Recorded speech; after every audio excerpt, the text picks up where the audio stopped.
Fala galerinha, beleza? Então, professor de História, Diego Novaes, e na aula de hoje nós vamos trabalhar as rebeliões na América Portuguesa. Mais precisamente, nós vamos falar de Conjuração Mineira e Conjuração Baiana, essas revoltas aí no início do século XVIII que vão acontecer no Brasil, tá certo? Então, se liga que nós vamos ter muita coisa legal, muita informação nessa videoaula, tá certo? Então, me acompanhe aí. Mas antes, deixe o seu like, deixe o seu joinha aqui, se inscreva no canal, beleza? Então, bora nessa!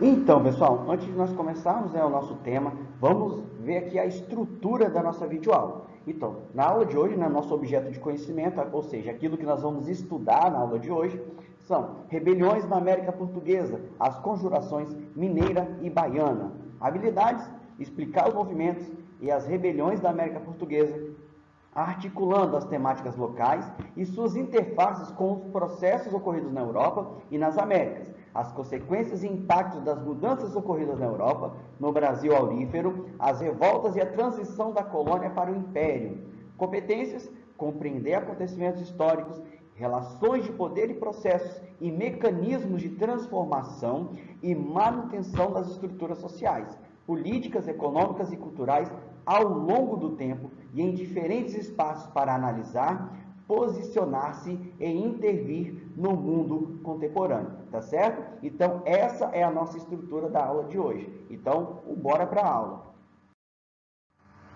Então, pessoal, começando a nossa aula, vamos falar um pouquinho, fazer um breve resumo das conjurações no Brasil no século XIX. Então, olha só, vamos entender que no século XVIII, nós vamos ter várias transformações que vão estar ocorrendo na Europa. Ah, mas que transformações são essas? Por exemplo, vamos lembrar que nós estudamos sobre o iluminismo, os ideais de igualdade, de liberdade econômica, política. Então, vão contrapor ao antigo regime, o regime absolutista, que predominou na Europa por séculos. Além disso, nós vamos ter a Revolução Industrial, as mudanças no modo de produção e a ampliação da produção manufatureira na Inglaterra. E, além disso, nós vamos ter também a Revolução Francesa. A Revolução Francesa ela vai por fim ao absolutismo na França, instaurando uma monarquia constitucional, depois o período até a ascensão de Napoleão Bonaparte, que foi o auge da Revolução Francesa. Então, todo esse reflexo, todos esses movimentos que vão ocorrer na Europa no século XVIII, eles vão refletir no Brasil. Agora, como assim? Como que isso vai refletir? Então, essas ideias iluministas, elas começam a circular no Brasil, por exemplo, por quê?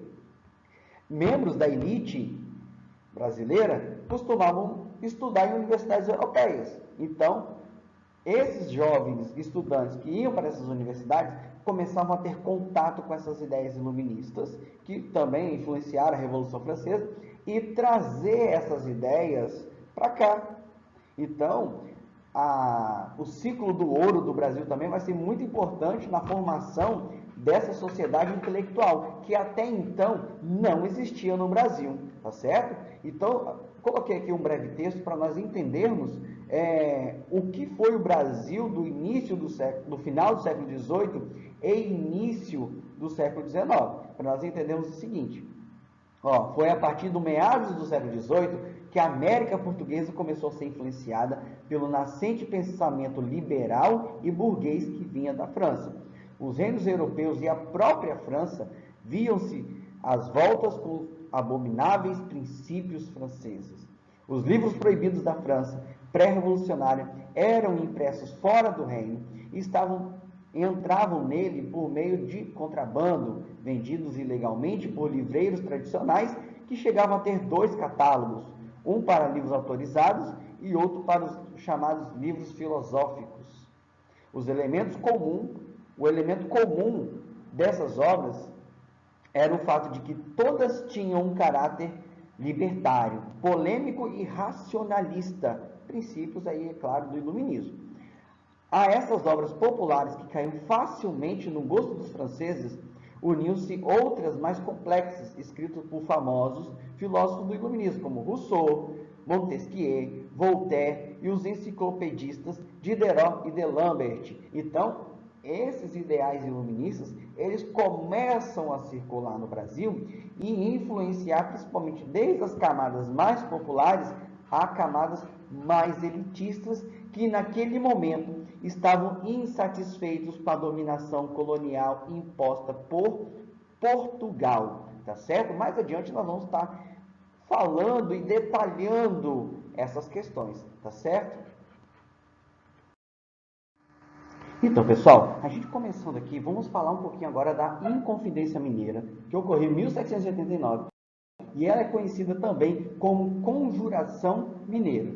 Olha só, para nós entendermos, no final do século XVIII, nós vamos ter a diminuição de minérios e pedras preciosas extraídas. Só que essa diminuição da extração do ouro, ela vai ter um contraste com o aumento dos impostos. Quanto menor era a extração do ouro, maior era a quantidade de impostos cobrados, exigidos ali pela coroa portuguesa, como por exemplo a derrama, que era a cobrança compulsória, ou seja, uma cobrança forçada dos impostos atrasados até atingir a meta de 100 arrobas de ouro anuais. Então, isso vai gerar uma grande insatisfação da elite mineira. Olha só, então isso vai levar que os principais motivos da organização dessa conjuração mineira. Muitos proprietários tinham altas dívidas com a coroa e a metrópole ameaçava constantemente a execução dessas dívidas através da derrama, que era essa cobrança rigorosa dos impostos exigidos. Outro ponto também é a proibição da produção de manufaturas na colônia, através do alvará de Dona Maria I. Então, essa proibição da produção de manufaturas vai fortalecer ainda mais o pacto colonial, ou seja, a dependência do Brasil em relação a Portugal. Outro ponto, então, é que a elite mineira começa a ficar falida, porque ela não dá conta com a diminuição da extração de pedras preciosas, com um aumento constante dos impostos. Então, nesse ambiente de insatisfação, as ideias iluministas trazidas pelos filhos de famílias ricas que vão estudar na Europa, levaram então a trama dessa conspiração pela independência política de Minas Gerais. Mas um ponto curioso é que esses movimentos separatistas queriam a independência do Brasil como um todo. A resposta é não, não queriam a independência do Brasil. Queriam a independência apenas da sua região, ou seja, a independência política de Minas Gerais, ou seja, formar uma república, ou seja, um estado independente, tá certo? Então, ou seja, se esses movimentos eles tivessem êxito, o território do Brasil hoje, que ocupa 49% aí da América do Sul, ele seria fragmentado em vários países, assim como ocorreu no processo de independência da América Espanhola, tá certo? Então, o movimento da conjuração, da Inconfidência Mineira, queria a independência política da região das Minas Gerais, tá certo? Então, pessoal, dando continuidade aqui então à nossa aula, vamos estar falando aqui, vamos conhecer um pouquinho dos principais líderes do movimento, quem estava envolvido nesse motim que vai gerar a Inconfidência ou Conjuração Mineira. Então, nós vamos ter Tomás Antônio Gonzaga, que era um dos principais representantes do arcadismo mineiro, tá? No processo de movimentação, de mudanças culturais que vão acontecer na região de Minas Gerais, com a descoberta do ouro e essas transformações culturais e sociais que vão estar ligadas a isso. Então, Tomás Antônio Gonzaga ele vai ser um dos principais nomes do arcadismo mineiro. Outro poeta também, Cláudio Manuel da Costa, neoclassicista, também ligado a esse movimento cultural que vai acontecer na região das Minas Gerais no século XVIII, tá? Sendo também um dos principais nomes, tá? O poeta Cláudio Manuel da Costa. Nós vamos ter também Alvarenga Peixoto. Alvarenga Peixoto, também é advogado e poeta, também vai estar aí como um dos principais líderes desse movimento. E também nós vamos ter dois militares, o Joaquim Silvério dos Reis e Joaquim da Silva Xavier, conhecido também como Tiradentes. E as principais propostas do movimento eram a independência de Minas Gerais, ou seja, da região de Minas Gerais, e não a independência do Brasil, tá certo? Então eles queriam a independência das Minas Gerais e não do Brasil inteiro.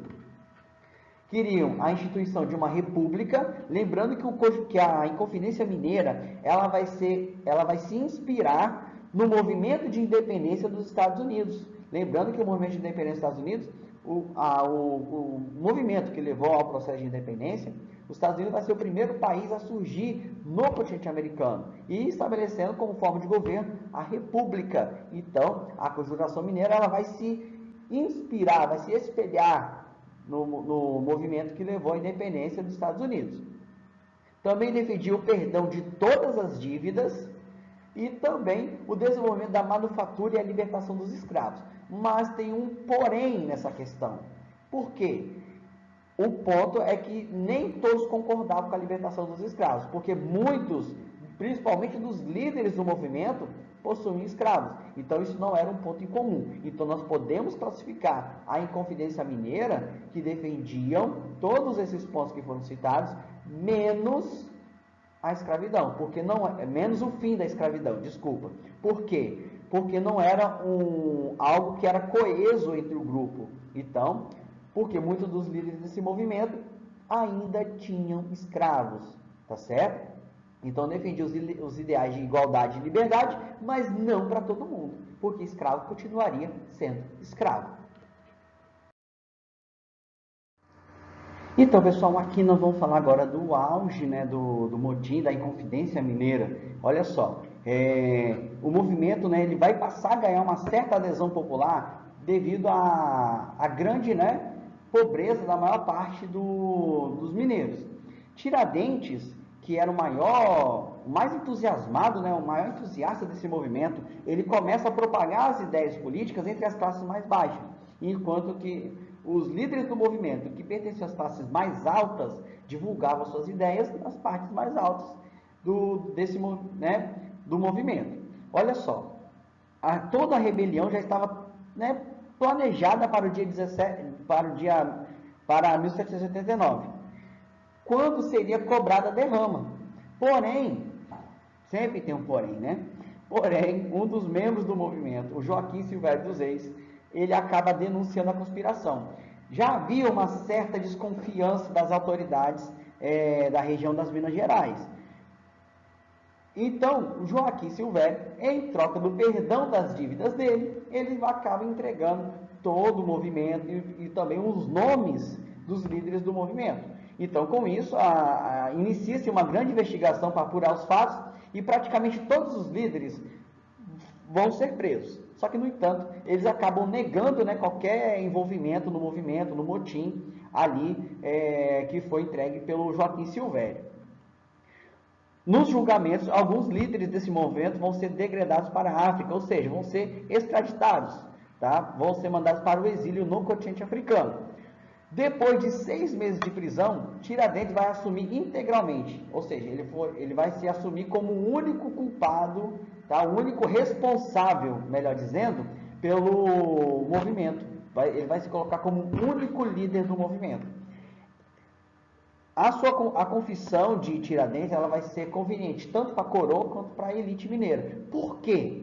Então, vai mostrar para todo mundo que o movimento era de pouca significância, porque era liderado por alguém de uma classe baixa. Ou seja, era de uma pessoa popular, não tinha ligação com as elites. E também, para os envolvidos no movimento que pertenciam à elite mineira, que eram figuras importantes dentro da sociedade mineira, poderiam ser inocentados. Já que o cara assumiu o movimento sozinho, então eu não tenho culpa. Então, a confissão de Tiradentes vai ser conveniente tanto para a coroa portuguesa, quanto para a sociedade mineira, mais precisamente a elite mineira da época, tá certo? Então, Tiradentes então, vai ser condenado por enforcamento e depois esquartejamento, e a execução da pena vai se dar em 21 de abril de 1792. Aqui nós temos uma obra de arte retratando, né, tanto o enforcamento quanto o esquartejamento de Tiradentes. E olha só, a crueldade da punição. pegaram as partes do corpo de Tiradentes e espalharam em praças públicas por toda a colônia para servir de exemplo aos demais. Ó, quem se revoltar, quem criar motim, o destino é esse aqui, tá certo? Então, o fato, né, o julgamento e a condenação de Tiradentes vai ser utilizado como exemplo, como enfrentamento, tá, a possíveis novas rebeliões, novos motins que poderiam acontecer no Brasil, lutando contra a repressão colonial portuguesa aqui no nosso território, certo? Então, pessoal, nós vamos ter um outro movimento, tá? Uma outra conjuração também ligada ao movimento separatista, que é a Conjuração Baiana, que vai acontecer em 1798. Essa Conjuração Baiana vai ser também conhecida como Revolta dos Alfaiates. Nós vamos entender o porquê que era chamado de Revolta dos Alfaiates também. E olha só, as principais causas desse movimento vai estar ligada à extrema pobreza da população baiana e também às desigualdades sociais. Lembrando que a Bahia era um dos grandes produtores de açúcar. E devido à concorrência do açúcar antiliano, tá, da região das Antilhas, ali a região do Caribe, a produção açucareira ela vai diminuir e, consequentemente, o açúcar também vai desvalorizar.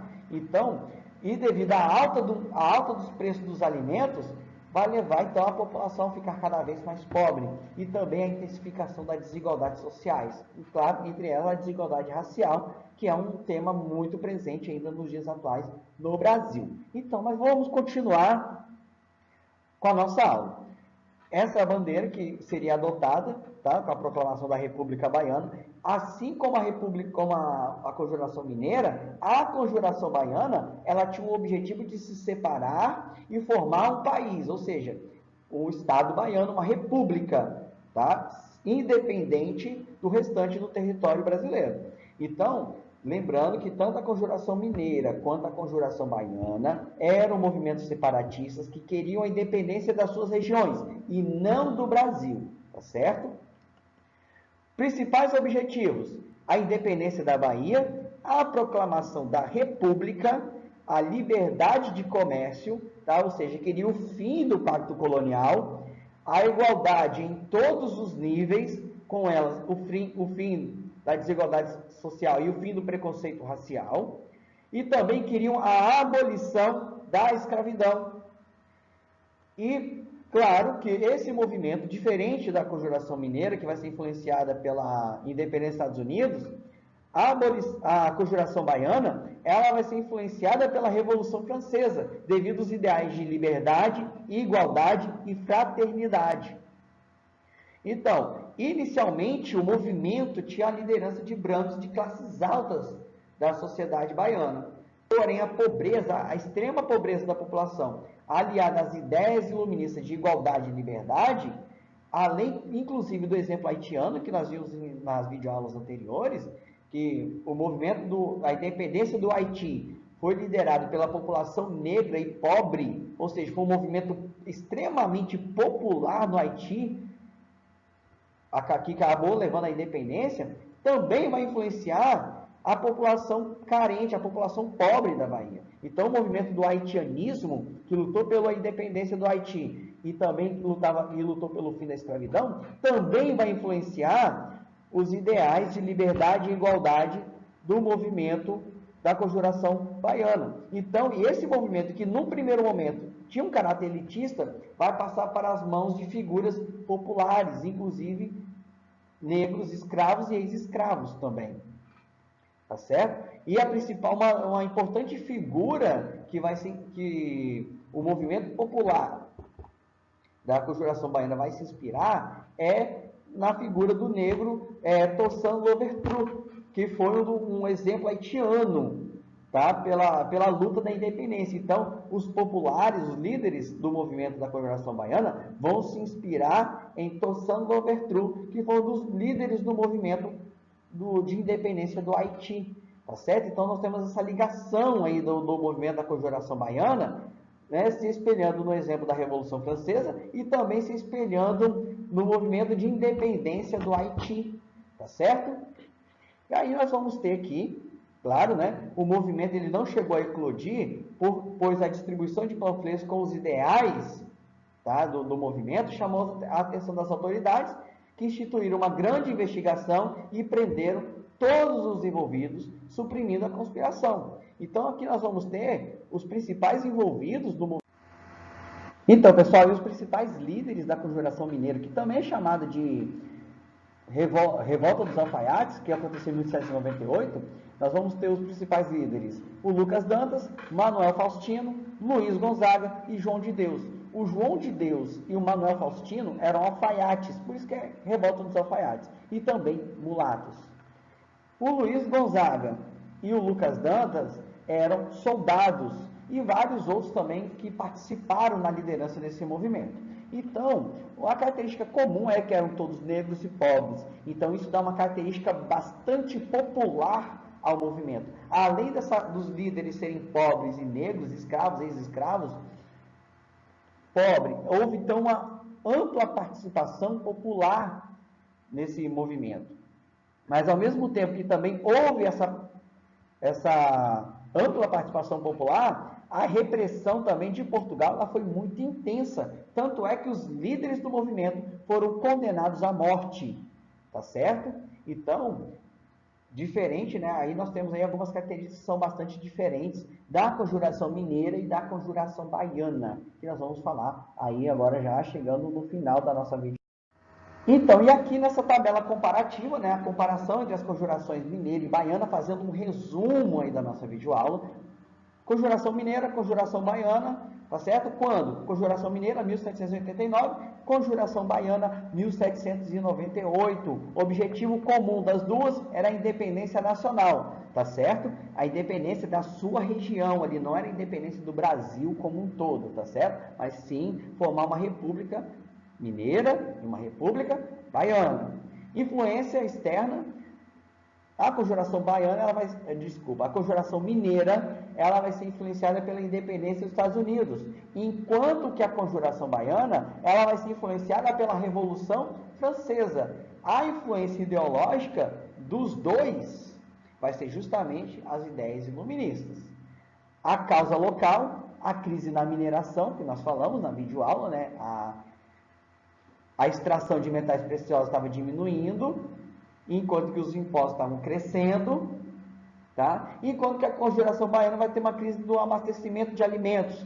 Os alimentos estavam se tornando cada vez mais caros e, com isso, com o alimento caro, a população mais pobre não teria acesso aos alimentos. Liderança, conjuração mineira, elite colonial. Enquanto que a conjuração baiana, as camadas médias e populares, tá? da sociedade baiana. E propostas sociais, a proposta da conjuração mineira ela era mais moderada, como, por exemplo, ela não previa o fim da escravidão. Já a conjuração baiana era mais radical, porque previa o fim do preconceito racial, ou seja, a abolição da escravidão, e o fim da desigualdade social, tá certo? Então, aqui, estamos aí encerrando a nossa videoaula. Eu espero que você tenha entendido o conteúdo, tá certo? E que esse conteúdo possa ajudar aí também nos seus estudos, tá certo? Então, só lembrando a você de deixar o seu like, deixar o seu joinha, se inscrever no nosso canal, beleza? Então, aguardo vocês na nossa próxima videoaula, tá certo? Um abraço e até a próxima.